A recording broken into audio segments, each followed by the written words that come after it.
Israel और Hamas युद्ध के बीच बड़ी खबर मिल रही है। 5 घंटे के युद्ध विराम का ऐलान हुआ है। मिस्र बॉर्डर से विदेशी नागरिकों को सुरक्षित बाहर निकाले जाने के लिए 5 घंटे तक सीजफायर का फैसला लिया गया है। यानी मिस्र की सीमा पर 5 घंटे तक बमबारी नहीं होगी, ताकि जो विदेशी नागरिक है वो उस रास्ते से निकलकर सुरक्षित जगहों पर जा सके। ये इस वक्त की बड़ी खबर है। मिस्र की सीमा पर 5 घंटे के लिए युद्ध विराम किया गया है। इजरायल ने गाजा में 5 घंटे का समय दिया है। 5 घंटे तक गाजा पर इजरायल कोई बमबारी नहीं करेगा। युद्ध विराम का ऐलान 5 घंटे के लिए किया गया है। इजरायल हमास जंग के बीच ये बड़ी खबर है।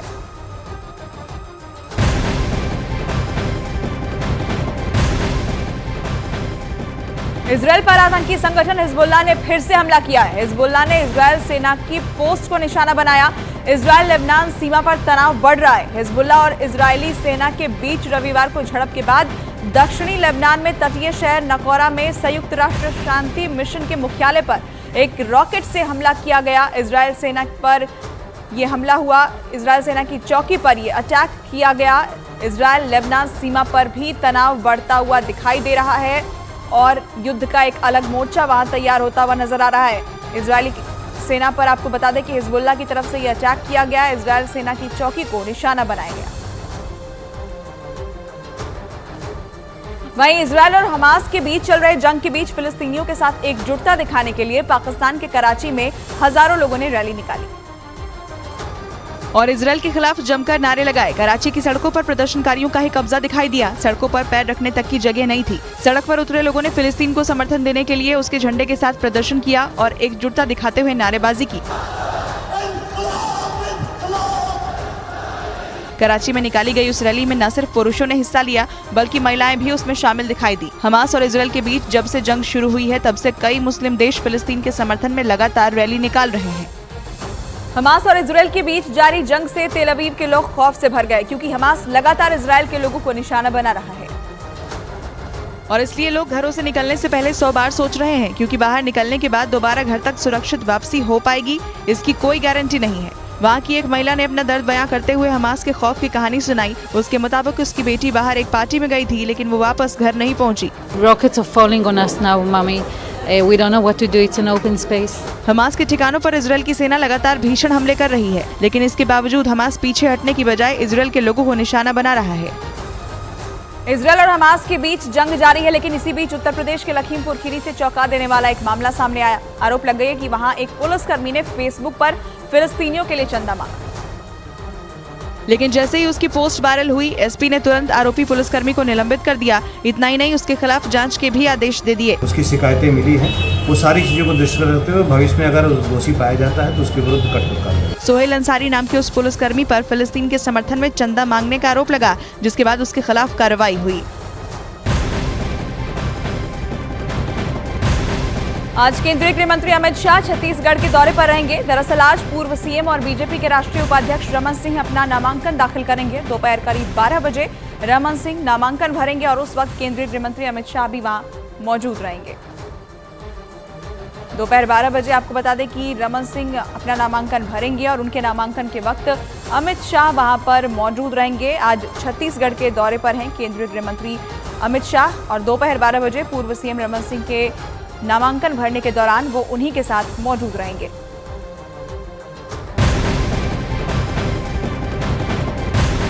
क्रिकेट विश्व कप में बड़ा उलटफेर करते हुए अफगानिस्तान ने पिछली बार के विजेता इंग्लैंड को 69 रन से हरा दिया। इंग्लैंड ने टॉस जीतकर पहले गेंदबाजी करने का फैसला किया। अफगानिस्तान की टीम ने 49.5 ओवर में 284 रन बनाए, जिसके जवाब में इंग्लैंड की पूरी टीम 40.3 ओवर में 215 रन पर ही ऑल आउट हो गई।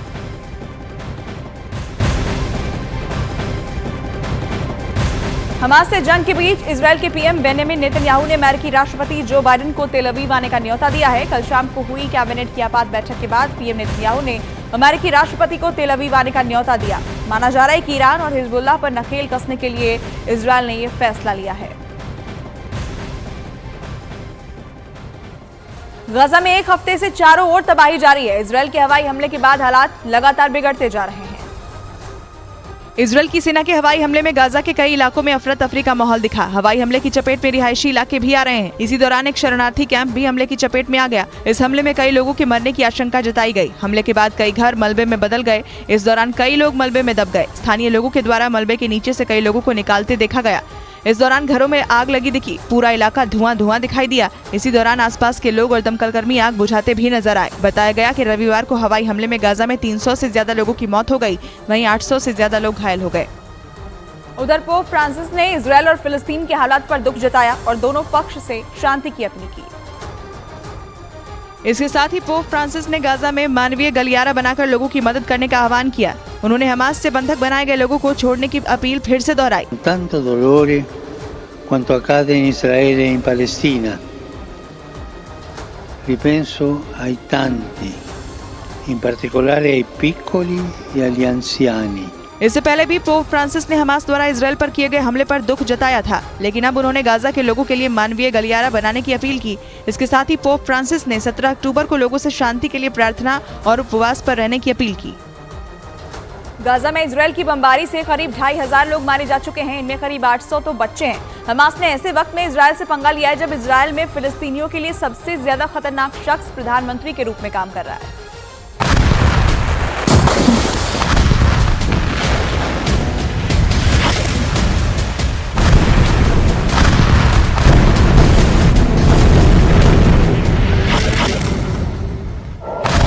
गाजा का जमीनी महायुद्ध छेड़ने वाला है।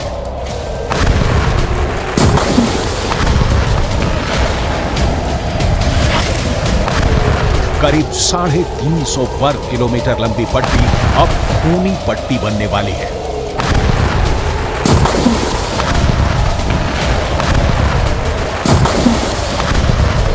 और इसीलिए इजरायल के प्रधानमंत्री बुलेट प्रूफ कवच पहनकर खुद आर्मी के कैंप में पहुंच गए। नेतन्याहू इजरायल के सैनिकों से मिले, कमांडर से मिले और उनसे कहा कि युद्ध की तैयारी पूरी कर लो, महासमर का वक्त आ गया है। अब अगले चरण में गाजा पट्टी के अंदर घुसकर हमास को चुन चुन कर मारने की बारी आ गई है।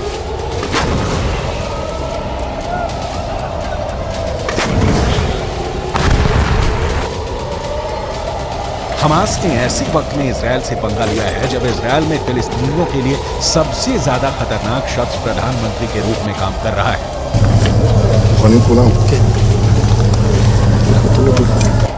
और यही इस वक्त नजर भी आ रहा है। फिलिस्तीन और अरब देशों के अखबार गाजा पट्टी की जो खबरें छाप रहे हैं उसके मुताबिक अब तक गाजा पट्टी के अंदर करीब 2500 से ज्यादा लोग मर चुके हैं। गाजा पट्टी के अंदर अब तक 700 से ज्यादा बच्चे मर चुके हैं। 450 से ज्यादा महिलाएं मर चुकी हैं। कई अरबी भाषा के अखबार दावा कर रहे हैं कि जितने लोग भी गाजा पट्टी के अंदर मारे जा रहे हैं उनमें से 66% महिलाएं और बच्चे हैं।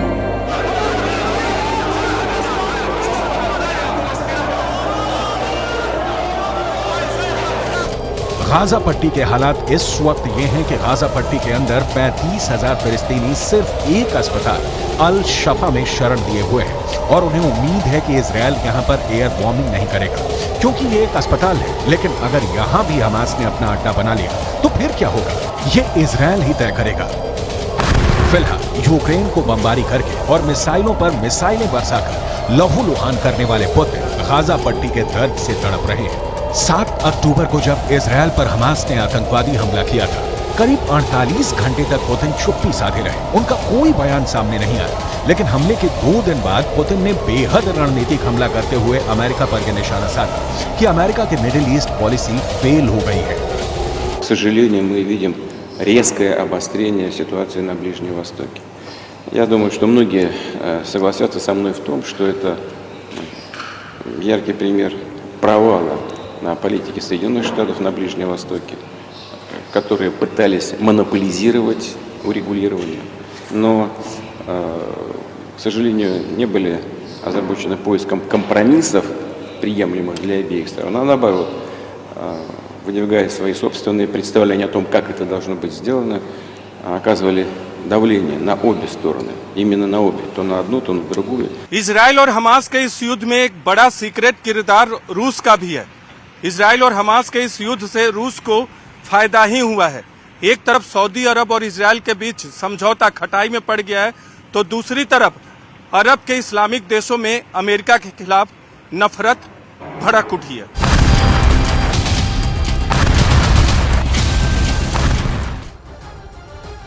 ईरान और इजरायल एक दूसरे के खिलाफ युद्ध के लिए तैयार है। दूसरी तरफ अमेरिका भी अपना समुद्री बेड़ा लेकर भूमध्य सागर में पहुंच चुका है। तो व्लादिमीर पुतिन क्या कर रहे हैं, या फिर चीन ने कौन सा कदम उठाया है जो इजरायल को पीछे हटने पर मजबूर कर सकता है?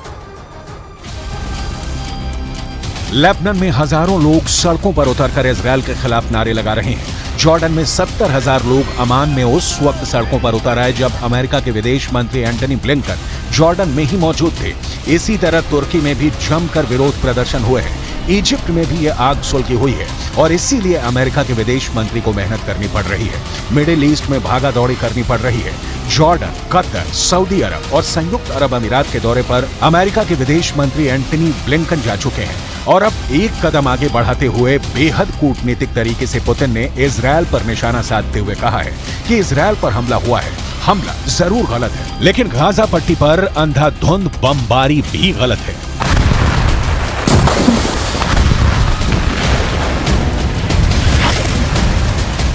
Конечно, с такой беспрецедентной атакой, которой в истории не было. И не только по масштабам, но и по характеру исполнения, по жестокости. Ну, что там говорить, надо вещи называть своими именами. Израиль отвечает масштабно и тоже достаточно жестокий. В любом случае, что бы там ни происходило, я знаю и вашу позицию, уважаемый господин премьер-министр, и наша позиция заключается в том, что ущерб гражданскому населению должен быть минимизирован и сведен к нулю. Причем мы призываем к этому все конфликтующие стороны.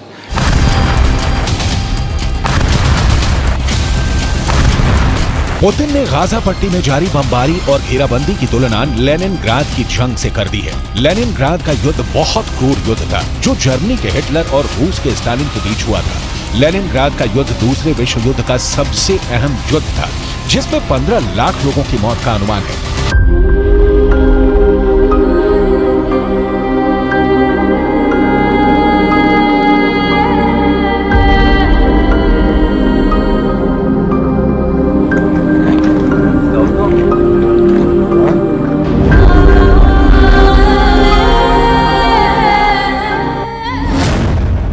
लेनिनग्राद का युद्ध इतना भयानक था कि जब ये युद्ध शुरू हुआ था तब लेनिनग्राद की आबादी 35 लाख थी और युद्ध के बाद यहाँ सिर्फ 7 लाख लोग ही जिंदा बचे। बहुत सारे लोग पलायन भी कर गए थे। फिर भी ये अनुमान है कि इस जंग में दोनों तरफ के सैनिक और नागरिकों को मिलाकर 15 लाख लोगों की मौत हुई थी।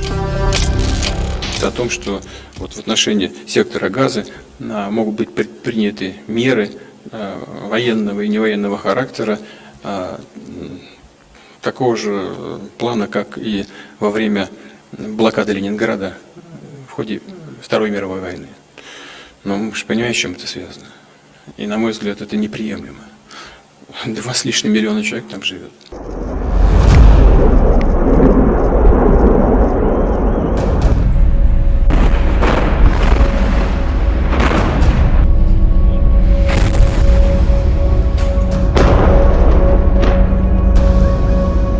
कुल मिलाकर पुतिन का इशारा यह है कि अगर गाजा पट्टी का युद्ध नहीं रुका तो इसमें लाखों मौतें हो सकती हैं।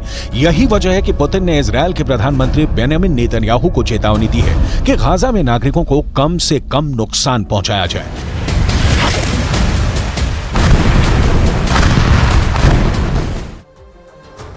इजरायल के खिलाफ ईरान का साथ रूस दे रहा है और अब ईरान की आवाज को दुनिया की एक और लाल ताकत ने बुलंद किया है। नाम है चीन, जिसने गाजा में फौरन हमले रोकने की मांग की है।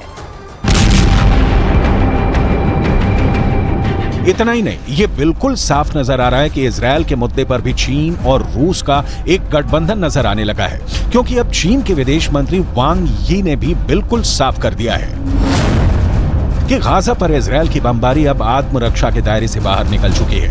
इजरायल को अब गाजा को सामूहिक सजा देना बंद करना चाहिए।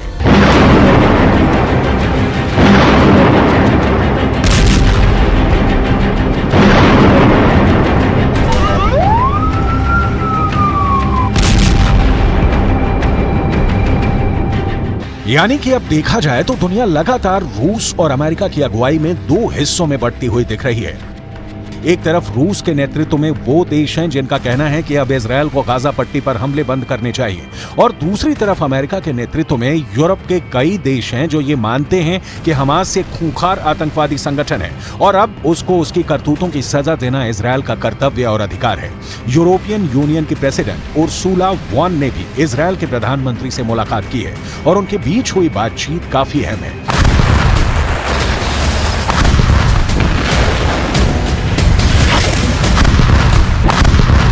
I was today in Kfar Aza, and this is breaking my heart what I saw and what I heard. The blood of people killed in their sleep, the stories of innocents burned alive or slaughtered in their homes, the parents hiding their newborn babies before confronting the terrorists, children and elderly people ripped from their families, taken hostages, even Holocaust survivors. Over 1,300 human beings were murdered by barbaric terrorists of Hamas against Israel. They aimed to eradicate Jewish life from the land, and they took action. I appreciate the expression of support that you gave now and in the recent days, and the fact that so many European countries have stood with us and shoulder to shoulder. These are not merely acts of war, these are war crimes. What Hamas has done is to perpetrate the worst war crime since the Holocaust. Jordan के बादशाह अब्दुल्ला द्वितीय भी इस पूरे युद्ध को लेकर काफी ज्यादा परेशान नजर आ रहे हैं। उनके सामने चुनौती यह है कि अगर कहीं वेस्ट बैंक वाले फिलिस्तीन के अंदर भी युद्ध का शोर उठा तो इसका बड़ा असर जॉर्डन पर पड़ने वाला है। हमास इजरायल युद्ध के बीच जॉर्डन को अपने जनसंख्या असंतुलन का डर सताने लगा है। दरअसल जब इजरायल और फिलिस्तीन के बीच युद्ध हुआ तब फिलिस्तीन के शरणार्थी जॉर्डन में चले गए और फिर वहां से नहीं लौटे। अगर इस बार भी ऐसा हुआ तो जॉर्डन की जनसंख्या का असंतुलन और बढ़ सकता है।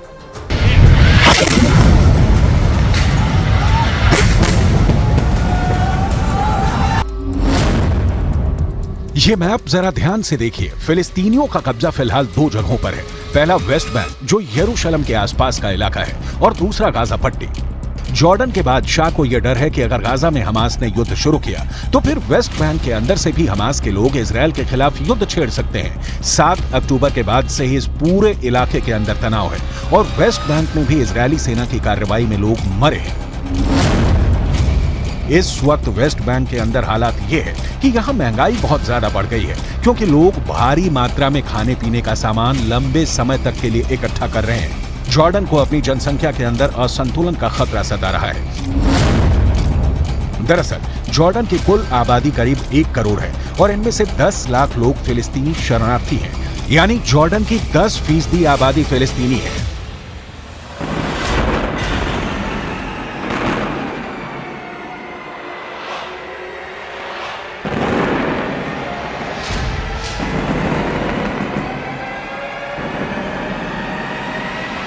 जब इजराइल और फिलिस्तीन का युद्ध हुआ तो फिलिस्तीन के लोग बतौर शरणार्थी जॉर्डन चले गए और वहां से कभी नहीं लौटे। अगर ऐसा फिर होता है तो जॉर्डन की जनसंख्या का असंतुलन फिर बिगड़ जाएगा और बढ़ भी जाएगा।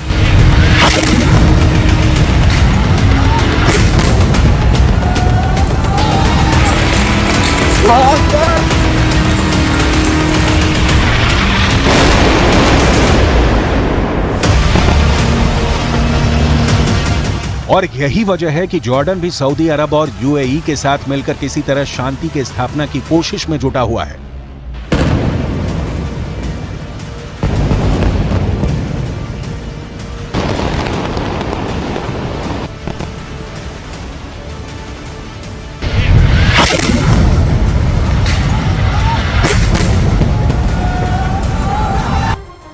उधर खबर है कि हमास से जारी जंग के बीच इजरायल ईरान पर बुरी तरह भड़क गया। बताया गया कि इजरायल की सेना ने ईरान से भी निपटने की तैयारी कर ली और साफ कह दिया कि अगर जरूरत पड़ी तो 2 मोर्चों पर जंग लड़ने से इजरायल की सेना पीछे नहीं हटेगी। खबर के मुताबिक इजरायल की सेना का गुस्सा इसलिए भी भड़का क्योंकि ईरान ने उसे सीधे तौर पर धमकाने की कोशिश की। ईरान ने इजरायल की सेना से गाजा में हमले को रोकने को कहा। साथ ही ये भी कह दिया कि अगर हिजबुल्लाह ने कोई कदम उठा लिया तो इजरायल में भूकंप आ जाएगा। लेकिन खबर है कि जैसे ईरान ने इजरायल को धमकाने की कोशिश की, इजरायल की सेना ने भी तुरंत पलटवार करते हुए अपने इरादे साफ कर दिए। उधर गाजा से हमास के लड़ाकों ने इजरायल पर रॉकेट की बौछार कर दी। दावा किया गया कि हमास के हमले में इजरायल का एक आयरन डोम सिस्टम तबाह हो गया। हमास के रॉकेट हमले का एक वीडियो भी सामने आया, जिसमें आसमान में एक के बाद एक कई रॉकेट उड़ते दिखाई दिए। ऐसा लगा मानो किसी ने पटाखों के गोदाम में आग लगा दी हो। हमास ने गाजा से रॉकेट की ऐसी बौछार की कि पूरा आसमान धुआं हो गया। सामने आए वीडियो में कई रॉकेट दुश्मन के इलाके की तरफ बढ़ते नजर आए। रॉकेट हमले के बाद एक इलाके में जोरदार धमाके के साथ धुएं का गुबार उठता दिखा। हमास के मुताबिक उसने अपने भीषण हमले में इजरायल के कवच कहे जाने वाले आयरन डोम सिस्टम को नष्ट कर दिया। इजरायल की सेना लगातार आयरन डोम सिस्टम से हमास के हमलों को नाकाम कर रही है, लेकिन अगर हमास के दावे में सच्चाई है तो इजरायल के लिए ये किसी बड़े झटके से कम नहीं। इजरायल के तेल अवीव में नेतन्याहू सरकार